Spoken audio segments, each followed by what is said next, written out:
Ladies and gentlemen, it gives me a great pleasure to call on stage Alan Knott-Craig. Some of you had the opportunity to meet with him last night. He's a fellow alumni of mine, a qualified CA, a highly successful businessman, author and social entrepreneur. He has invested into 17 plus companies to date. And the majority of those are in the technology, media, and telecom space.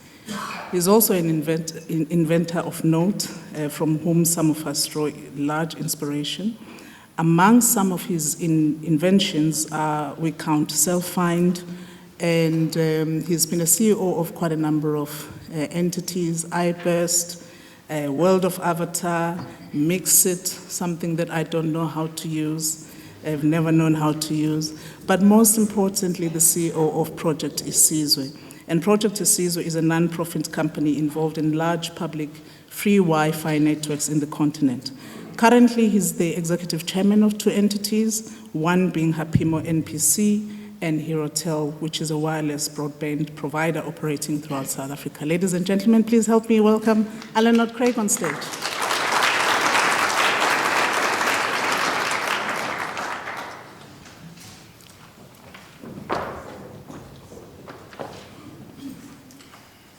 Mind if I take my jacket?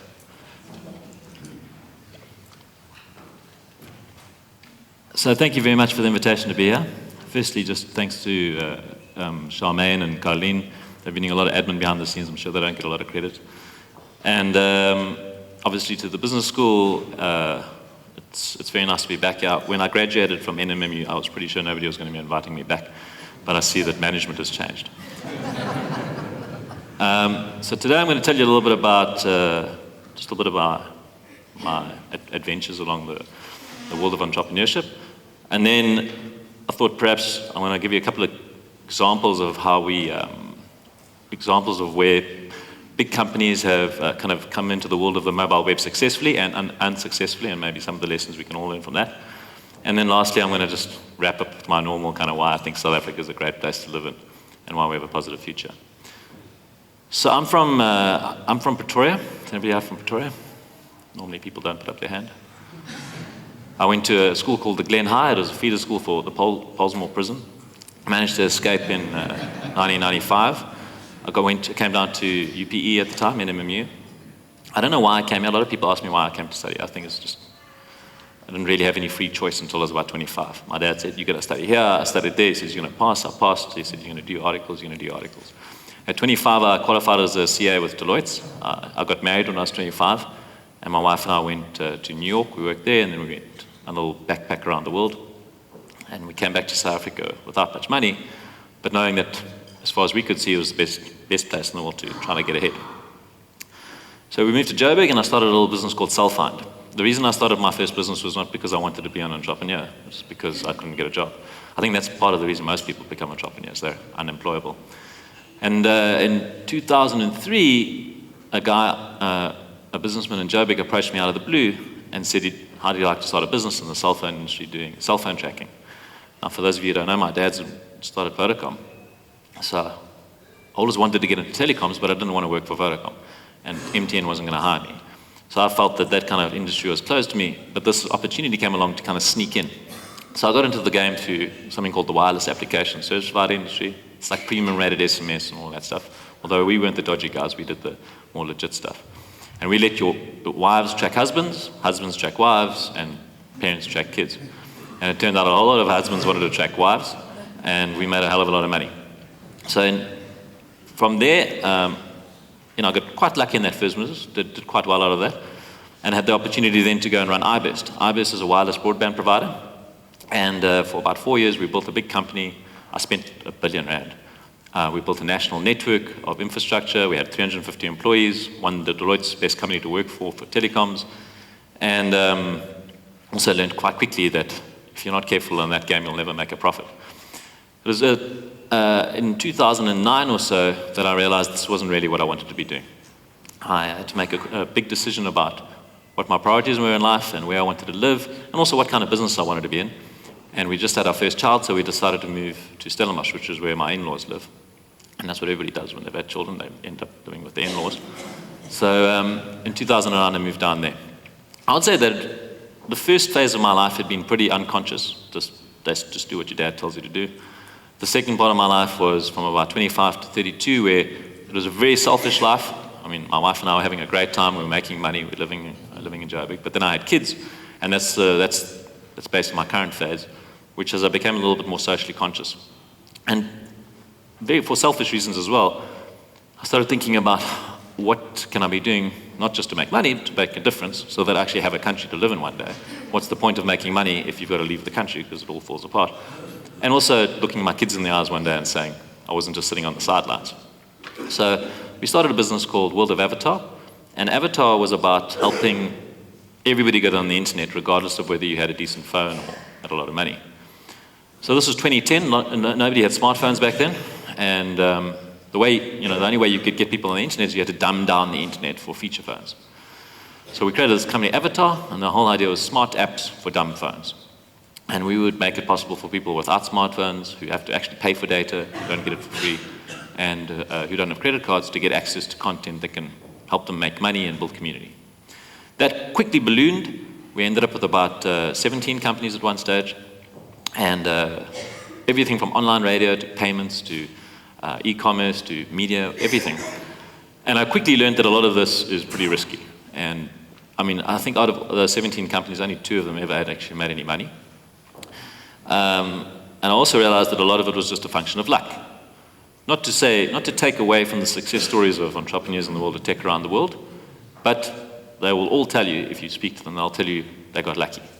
They happened to launch their business at the right time in the right place. They did a whole lot of other things right, and that combination resulted in them hitting it out of the park. So I started looking around and thinking, okay, maybe we can buy somebody who's already got lucky and take something that's got some substance already and go to the next level. And so we started talking to Mixit. Mixit's a Stellenbosch-based company. Anybody here ever used Mixit? Yeah, some pedophiles in the room. Good.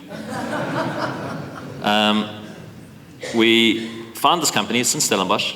It was turned out, I mean, it's a classic story of South Africa. It's not a company that tells its story very well. So it didn't have as much, I think, credit as it deserved. At its peak, it was in 126 countries. It had about 30 million active users. It did about 600 million messages every single day. At the time, Twitter was doing 200 million messages every day. So totally South African, invented, engineered. There's not a single imported product there. It's a total export. It competed with the best talent in Silicon Valley from an engineering level. And it was this huge success story that was coming out of South Africa. And obviously they'd got a bit lucky around timing, so we decided to buy it and take that huge platform and audience and do something with it. And the only reason we had an opportunity to buy it was because things weren't going particularly well in the business. The shareholders weren't getting along. And so growth started flattening out. Just so you know, in the world of tech, if you stop growing, it's the death knell. Like, it's kind of game over. So people get very panicky when their user growth stops growing. And we got in there just as that happened, which is why we got in there. What I did, we probably spent, I'm not allowed to tell people how much we spent to buy that business, but it was a few hundred million rand. And quite quickly into the whole process after buying this business, I started missing my targets. So, you say to people, we can do this with the business, and then you don't do that, and then people start looking at you funny, especially when they gave you all that money. And quite quickly, my relationship with my partners at World of Avatar and Mixit started going pear-shaped. And after a year, we reached a mutual agreement. They told me to fuck off, and I said, okay. Just out of interest, where's my daughter? She? All good. Okay, she didn't hear the F word. So that was quite a hectic moment in my life. It was a massive setback, both financially and reputationally and emotionally. So, living in Stellenbosch, it's a small town. If you get divorced there, you're still brother and sister. So I had to quickly, I had to get out of Dodge City for a little bit and, recover without, the noise. So we went on a road trip to the States with my wife and my 2 children at the time. And after 2 months in the States, we came back in 2013, and I was convinced about a few things. The first thing was that we're living in the best country in the world. Countries like America are very attractive, but when you weigh it all up against what we've got here, other than this just being home, There's more opportunity here. You can make more of a difference over here. It's much less competition here. Secondly, I was definitely on the right track in terms of the opportunity we were trying to exploit, which is the mobile web. The mobile web is the biggest opportunity of my generation. There's no doubt about it. I mean, it's the only infinite demand curve in the world. Mobile internet. There will never be a point at which everybody is completely saturated with the internet. Because just as you think every minute of your day is on the internet, they'll just give you more rich content. And you'll get HD, and you'll get this and this and this. So it's a massive wave that you want to be on, and you're going to regret it if you weren't on that wave, or at least didn't try to get on that wave. So I was on the right wave, and I knew I was going to be making a difference. So if we figured out a way to make money on this wave, we'd also make a difference along the way. Because it doesn't take a rocket scientist to know that everybody that's getting on the internet from marginalized communities is being empowered.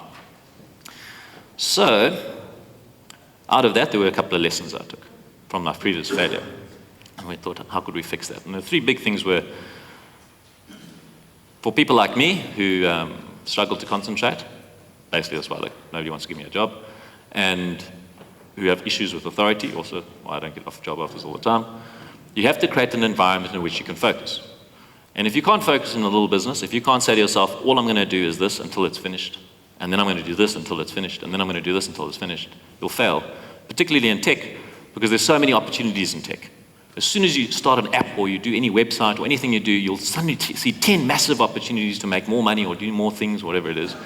And the hard part is always going to be saying, no, I don't do that, I only do this. So creating an environment to focus is very important. I say this tongue-in-cheek, but I mean it. The simplest way to be able to focus is get married. It takes the mating instinct out of your life. You must try to get married early, because then if you make the wrong decision about who you get married to, you can get divorced early.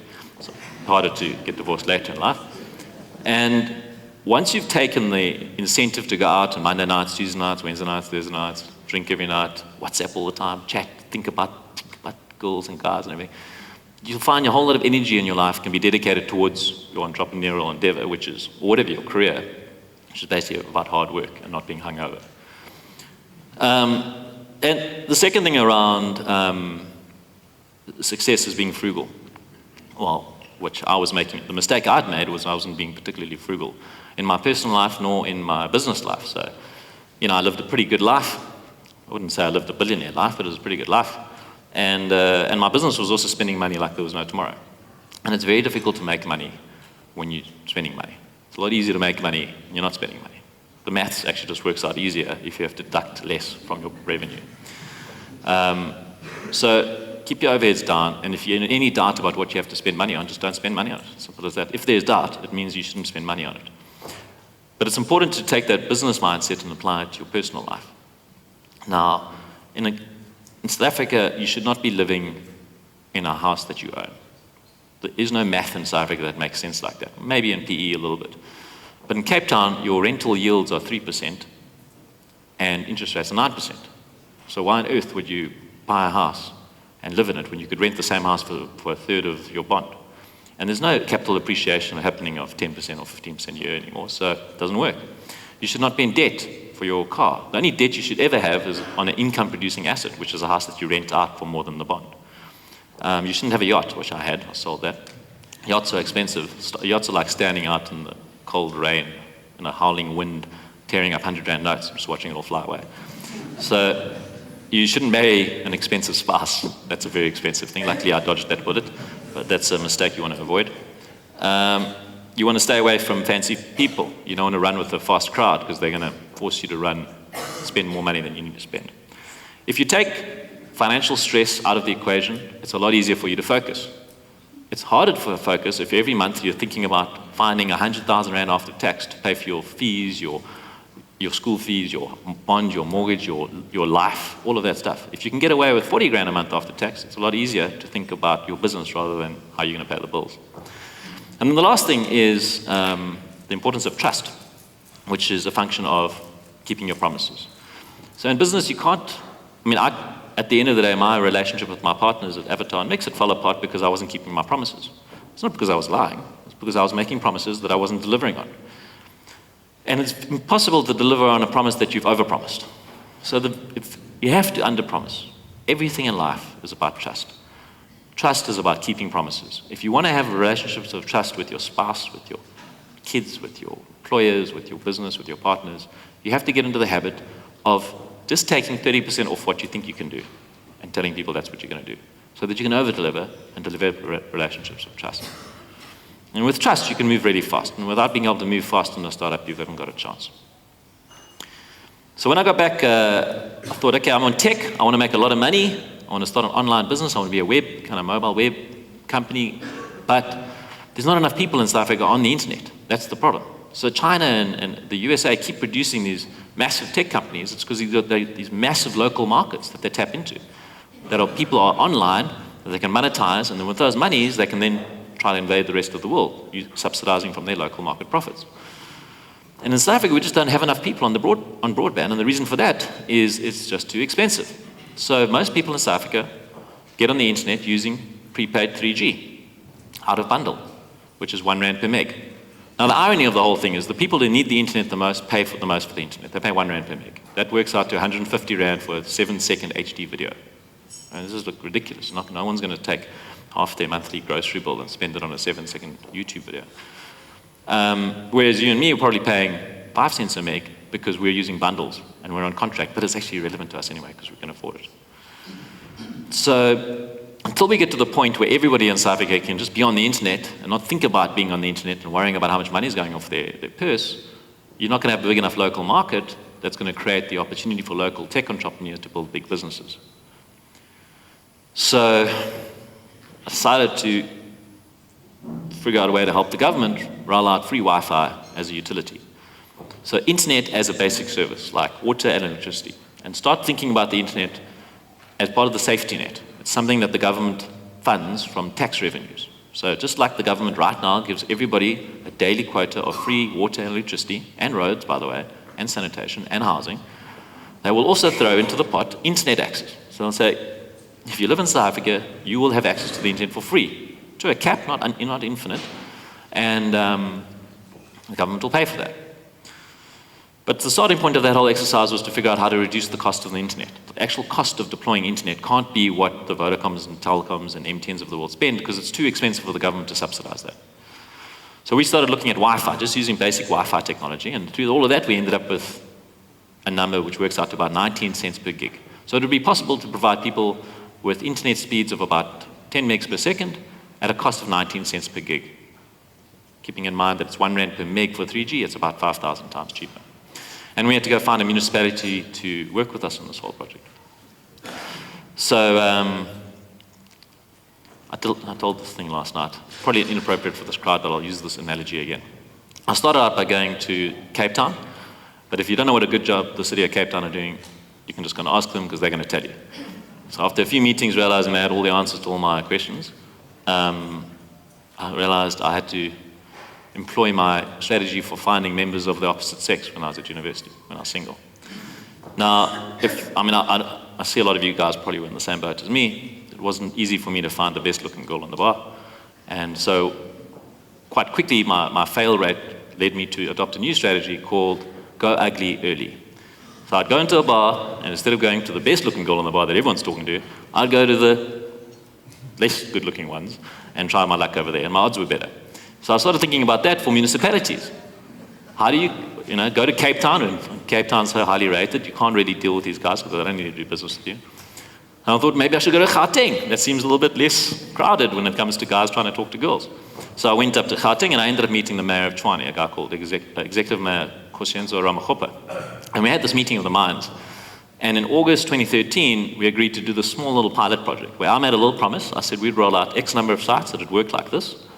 And he said, if it works and I like it, we'll contract you and we'll pay you going forward. So we rolled it out, we kept our promise, and then he kept his promise to me, which was the municipality paid us miraculously, and gave us contracts for more deployments.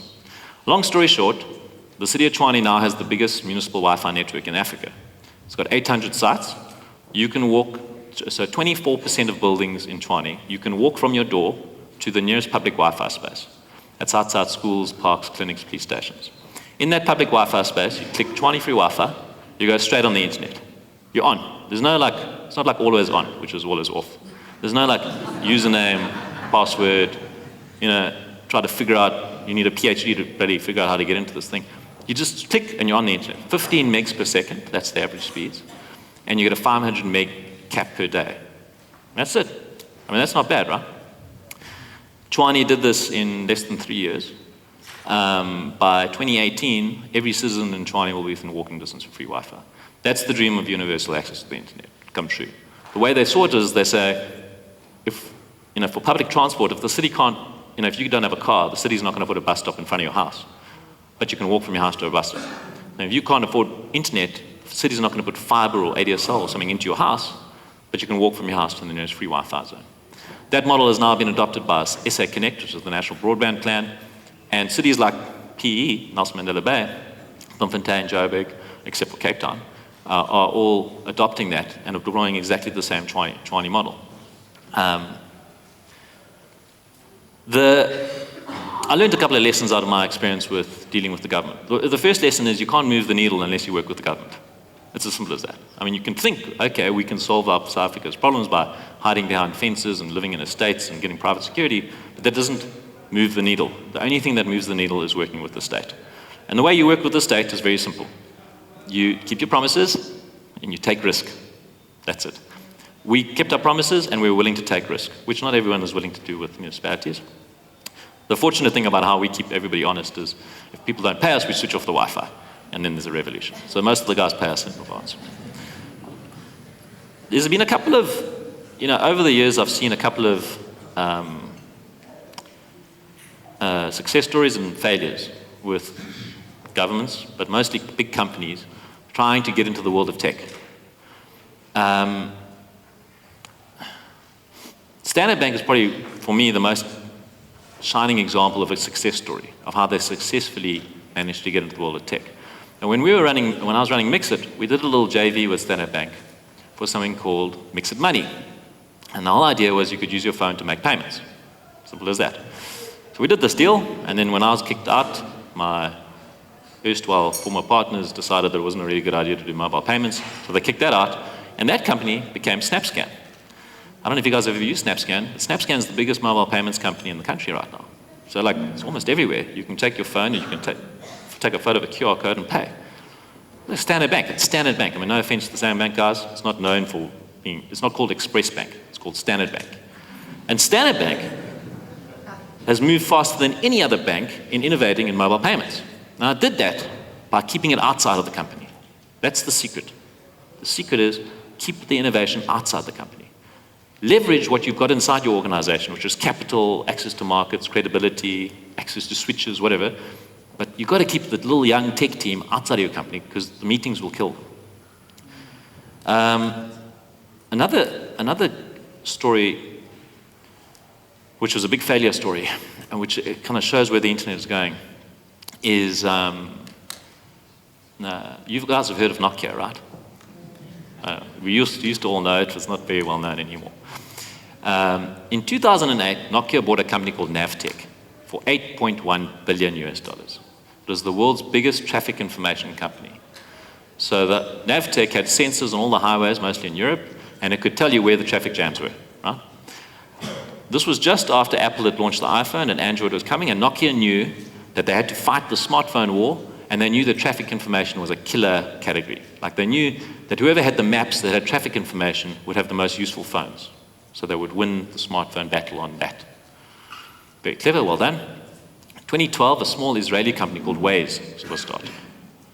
And Waze, instead of installing traffic sensors on roads, just let you use your phone to report traffic. So you could just report traffic, and then it would be uploaded into a crowdsourced map, and that map anybody could access, and you could know what the traffic was. In 2015, Waze was sold to Google for $1 billion. Last week, Nokia was sold for $300 million. Nokia. The whole of Nokia is gone, including Navteq, which they bought for $8.1 billion. The lesson there is do not get into the game of buying physical infrastructure anymore. The physical infrastructure you need is in everybody's hands. Everybody's got a phone. It's got GPS, it's got a camera, it's got data. It's got it, it's there. You don't have to upgrade it every year because they're upgrading it themselves. You don't have to insure it. You don't have to pay them. You don't have to do anything. People just use devices. I mean, I think about CCTV a bit like this. It's way ahead of the curve, but at some point, those cameras are meaningless. Everybody's got a camera on their phone. create a control room that taps into the cameras of everybody's phones, and you don't have to get into the game of spending billions on infrastructure. And the last thing is around successful deployments of tech. When I was traveling to Pretoria all the time, Tshwane, I started getting worried about my kids and my wife who I leave at home. You know, we all worry about crime in South Africa. It's probably the biggest worry we have about South Africa. And I thought, okay, how can we maybe, now that we're working with the municipality, how can we help the municipality using tech? This is probably the biggest category in the country, by the way, and for Africa. Help governments solve government problems using tech. Don't help companies solve company problems. In South Africa, it's 53% of our GDP. There's more money in the government than in the private sector, and the government's tackling the biggest problems. And those are problems that are not being tackled by Silicon Valley. Another reason not to do stuff that private sector is doing, because Silicon Valley is not a crowd you want to compete with. So we started dealing with the Tshwane Metro Police. And we ended up developing an app, just an app, simple app, that anybody in the city can now download. And when you open the app and you see somebody getting hijacked or something's going down, and you don't want to get involved, and you don't want to phone 911 and wait 20 minutes and speak to somebody and transmit your location and everything, you just click, like you do in Uber, emergency, request assistance, and the 3 nearest police cars get a notification on tablets in their cars with your GPS, and they come straight to you. 11-second dispatch time. And you get to rate the cop when he arrives. And the control room can measure response times based on Google Maps and traffic information, so they know whether the guy was late legitimately or not. Very simple. You don't have to buy more cars, you don't have to train more officers, you just got to use the mobile web to connect all the dots. By the way, I love PE. I really love this time. I didn't love it when I studied here. I partly loved it, mostly because the PE people I met hated it. But I loved it, and the more I come back here, the more I want to actually move back here permanently. My wife's from Stellenbosch, like I said earlier. It's a very difficult sell. But we have started a little business over here. This university is producing some of the best computer science graduates in the country. But it's not just the skills that they're bringing in, it's the attitude. People in PE have a great attitude. Don't ask a guy in Stellenbosch how good he is, because he's going to tell you. Come to a PE guy, you talk to him, and he's hungry, and he's helpful, and he's going to go out of his way to help you. I think there's a massive opportunity in this town for software development, and we actually started a little company out now. So let me conclude with a little story about why I'm positive about South Africa. Is anybody here positive about South Africa? Is anybody feeling particularly excited about everything that's going on, reading the papers, being happy? Not really. I feel happy, firstly because I don't read the papers. But secondly, because I know what the problems in South Africa are. The problems are all inequality related. The problem is not the fact that we have poor people, it's that we have rich people and poor people.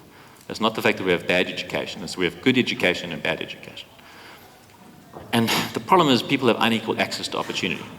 That's what kills me, is when I think to myself, there's some youngster, Dr. Mazwai was saying last night, there's a lot of youngsters with a lot of talent, a lot of ambition, a lot of ideas, and they can't be connected with the opportunity, whether it's the mentorship, whether it's the capital, whether it's the markets.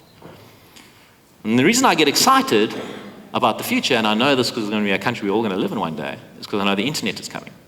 The internet can't be stopped. This is a wave that cannot be stopped. Whenever they try to stop it, there's a revolution. Whenever, like Egypt or whoever tries to switch off the internet, people lose it and kick out the government. So you can't stop the internet. The internet's coming, it's happening, it's a foregone conclusion. The question is really about how quickly it's going to happen. When the internet arrives, you don't worry about your education system anymore. We were talking a little bit earlier. If you've got schools out in the middle of the Eastern Cape which you can't attract good teachers and the textbooks aren't being delivered, don't panic. You just put a broadband connection in there. Kids with their tablets or phones or on a little TV in the room, they can get a tutorial from some of the best teachers in the country from where they live. They don't have to be living in Somerset East. I mean, Somerset East apparently is a great place to live, but not a lot of people are living there. Then you've got textbooks. Textbooks, why are we worrying about delivering textbooks in the physical form when you can download those things? When it comes to kids not being able to do their homework at home because their parents don't read or they don't have a library at home, you just go on the internet. It's right there. Wikipedia is there. When it comes to jobs is probably the biggest thing in this country, right? And yet all the people in our country that are looking for jobs don't have access to the internet for free. So when they want to apply for a job, they've got to go stand in a long queue outside a Tucson Center, look at the jobs board, write down the numbers that they want to apply for. Sometimes the guys grab those papers and eat them and run away so nobody else can apply. Get in a taxi, go to the print shop, print their CV, get in a taxi, go to the municipality or bank or wherever they're applying and hand in their CV. I mean, this is ludicrous, man. The people that need the jobs are completely blocked from easily getting access to where the jobs are and applying for those jobs, whereas people who don't need the jobs can just do it. We don't even think about that anymore. And there's this massive economic multiplier effect that the internet brings. So the World Bank, which is very conservative, says that for every 10% of broadband penetration, you get 1.28% GDP growth. We've got 30% broadband penetration. So an extra 70% is 10% GDP growth. If we had 10% GDP growth, we wouldn't be having these fights in the country right now about black economic empowerment, redistribution, not enough to go around, taxes, because the pie would be growing fast enough. The pie would be growing fast enough. So the internet solves all the problems. And the internet's coming faster than we imagined because Tshwane has proven a model to make it a universal service, make it a basic utility. So the government just gets into the game of funding this thing. Now, I'm sure there was a time in the world where people said piped water to households was a pipe dream, particularly in South Africa, where our population has 50% of households living in what is described as moderate poverty and is very rural. So we think like if it's difficult to do it in France, it's very difficult to do in South Africa. And yet in South Africa, 87% of households have access to piped water, free water. Water is pretty difficult. You build dams, you connect pipes, and you've got to pray for rain. Wi-Fi is easy. Wi-Fi, you just need a building, there's no wires, and there's no prayer required. If we can do it for water, we can do it for Wi-Fi. If Tshwane can do it, the rest of the country can do it. And that's why I know that in my lifetime, all of us will be within walking distance of free Wi-Fi. Thank you very much.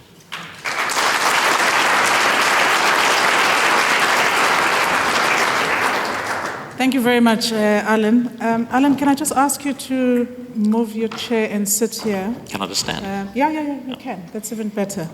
Ladies and gentlemen, as is customary, what we usually do is after the presentation, we give an opportunity to the audience to ask any questions, and he will gladly answer. Are there any burning questions? I'll take about 3. And the protocol is that when you lift your hand and we point at you, you stand up, you introduce yourself very briefly, where you come from, and make your question very concise and to the point. Are there any burning questions? I've noted one there. Any other? There's a lady at the back. Just a secret. I see your hand, Lynn. Just a secret. Alan did say that he's got a gift for people that are going to ask him questions. So one more chance, yeah? Going, gone. So we're going to start with the gentleman here, and then Lynn, you'll follow through. Can I have the assistants there? Just run. Give the mic to the gentleman. Thank you. Good morning. Thank you for an interesting presentation. My name is Temba Baloyi, Discovering Shore. There's one point that you once made. I think you were talking either to to Alec Hogg or to Bruce Whitfield about the advantages and disadvantages of having a celebrity dad. Can you just talk briefly about that? Because somehow in a lot of platforms, people think that if you've got a father who's influential, life sort of just happens easily. Speakers are not allowed to ask such tough questions. No, thank you, Mr. Baloyi, for that. Can I allow Lynn to also ask so that Alan is able to respond to both of them at one go? Good morning, I'm Lynn from Your Money. Thank you for your presentation. It's very inspiring.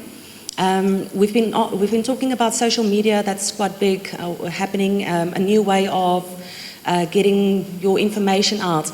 And as you explained in Tshwane, you're walking distance away from Wi-Fi access. Is it something that you can really see happening, spreading out throughout South Africa? Obviously also your rural areas. And is it something that can be broken down? Because we're all worried about what is the next step in internet access. So is there a way that you can provide it free of charge without it being disrupted? Thank you very much. Over to you, Alan. Thanks. And that's it? No, it may be that we're going to take another round. Okay. So, look, it's a blessing and a curse having a famous dad. Right? And it's more of a blessing than a curse. And I've benefited hugely from his contacts and his reputation and, just sitting at the dinner table and he has to answer my questions. He can't just, leave the room. But, it's a curse as well. So for a long time, I couldn't do business with MTN. And then when I was running Mixit, I couldn't do any deals with the telcos because my old man was running Cell C and there was corporate governance there and all the other guys didn't want to deal with me. And now recently, I don't know if you've heard about the please call me thing, in case you've been hiding under a rock. Everyone thinks I'm a bloody please call me thief. So I get a lot of bloody questions on Twitter, you know. I've got a new idea, by the way. It's a new idea. I just don't want you to tell the media about it. It's called Please Don't Call Me. So, you know, there's good and bad. But you know, if you're born beautiful, that's a God-given gift. If you're born running really fast, it's a God-given gift. If you're born with a super genius IQ, it's a God-given gift. If you're born with the president as your dad, it's a God-given gift. It's not about what you're born with, it's about what you do with what you got. And lots of people out there would give anything to have access to the stuff I have access to. I just feel proud that I make the most of what I've got. And hopefully I'll make a small dent on the world compared to what my old man did, which was a very big thing in my opinion.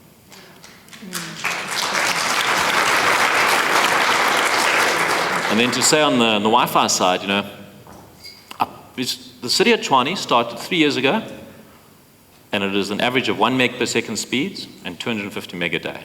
Today it's 500 meg a day, and the average is 15 megs speed, so it's actually a 30 times improvement. And they pay 11% less every year now for the Wi-Fi. The internet's not getting more expensive. All data costs are coming down, and all Wi-Fi equipment costs are coming down. So there's no financial reason why this stuff is unsustainable. There's an economic model to the whole thing. The way the city of Tshwane started funding this thing is they've said, they can't charge people for Wi-Fi. I mean, just next time somebody tells you there's a business plan for funding Wi-Fi through advertising or selling extra Wi-Fi, just show them the door politely. There is no business model in the world for that. There is no business model in the world for that. It's not proven. And they've been doing this for a long time. So what Tshwane instead is doing, they're saying, if you hit your daily cap, you can enter your ratepayers number. If you fully get paid on your rates, waters and taxes, you get another 500 meg. Now Tshwane has got 5 billion rand in arrears in water and electricity. Okay? And the youngsters are the ones using the Wi-Fi. So when the youngsters enter the ratepayer number for their parents and they find it's not paid up, they go to their parents and say, pay the Wi-Fi while I'm out. You know, if you want to punish your kids nowadays, you take away the Wi-Fi, you make them watch TV. If Tshwane gets a 3% improvement in collections on other rates, it fully funds Wi-Fi for the whole city every year. So the real question you've got to ask yourself is, why is your city or your town, whichever part of South Africa you're living in, why are they not doing what Tshwane is doing? Because it's proven now. It's a proven model. A lot of the guys have been kicking back, like so the city of Cape Town doesn't think they should do something like that. Other guys say it's impossible from a technical perspective, it's not impossible. Some people say it's too expensive. If you follow the Tshwane model, it's not too expensive. We have an actual petition at www.esizwe.com. You can go sign a petition for your locality, say exactly where you live. We add up all the signatures and we hand it to your local politicians before local government elections. And we try to get it onto the platform. Thank you. Well done. I note Vuyo and the lady right at the back. Those will be our last questions. Thank Good you. morning. I'm Vuyo Bongela from NMMU. Now, we have 27,000 students at the university. You were a CA, and now you're doing something completely different. And fees have fallen. They're not going to rise. So we're trying to find ways of mining entrepreneurs better than employees. Do you have any advice for us? We've got 27,000 students that we can turn into entrepreneurs and be there and be innovators. As you mentioned, we've got the best tech school, I would say. Do you have any advice for us? Thank you, Vuyo. And the last line, yes. Thank you, Alan. That's been very interesting. I have a question. I think when we talk technology, we always think young people, but as I look over the audience today, I think that there are a lot of leaders in the room who are kind of asking the question, how do I use technology more effectively as a leader? Is there any piece of advice you'd like to give to maybe, instead of just the millennials, maybe the X generation who could use a little bit of help in this fast-moving tech space? Including the program director. So we launched a program with the Nelson Mandela University this year, where it's about R1 million that's set aside for entrepreneurs, postgraduates out of the computer science departments that want to start their own business, and they can get a grant of 100,000 and R1 million straight. No strings, no equity, no nothing. If you ask a lot of guys why they don't start their own businesses, it's because they don't have enough cash. They've got student loans or whatever it is, So you have to take that away. I mean, just start handing out cash. If I were you, that's what I would do. Just throw it out there. I was saying last night that the thing that we're not learning at universities and at schools and in homes in South Africa, because we're like a Calvinist culture, is we're not learning to sell. So we don't know how to market ourselves. And if you don't know how to market yourself, you don't know how to market your business. And if you don't know how to market your business, you can't generate revenues. If you can't generate revenues, you can't pay your bills. So if anything, the best thing you can do is start giving people the skills they need to tell their own stories, which is psychology, sales, negotiation, branding, all of that stuff. But if you can't tell your story, nobody can find you. If no one can find you, no one can back you. Never mind give you a contract as a customer, but give you capital. And it's not just about money. A lot of the time it's about a partner. The Silicon Valley studies have shown that your odds of success as an entrepreneur are more than doubled if you have a partner. So a lot of the time you need to find the person who resonates with your idea and your dream so they can complement you. So you're maybe a more product person and you need a sales guy. Or you're a financial person and you need more of an operations guy or whatever, or girl. Which I think brings me to the point of the question at the back there on how you can use the internet. If you're accustomed to engaging with the world in the old way, which was somebody's controlling the information. And then there's the new way, which is there's no more control of the information. If you think there are any more secrets, you're really stupid. And if you're doing things that you assume will never end up in the papers and your kids will never find out about, you're even more stupid. There are no more secrets. Thank God I wasn't in varsity when Facebook was a phenomenon, because I just cringe to think about what ended up on the internet.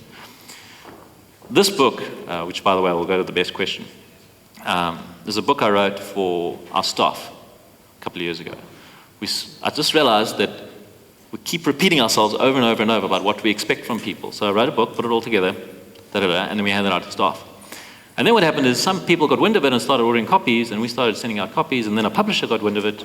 Now it's an exclusive books. And what I find is a lot of people hate this book, right? Because this book represents something that is not them. But some people really love this book. They really love this book.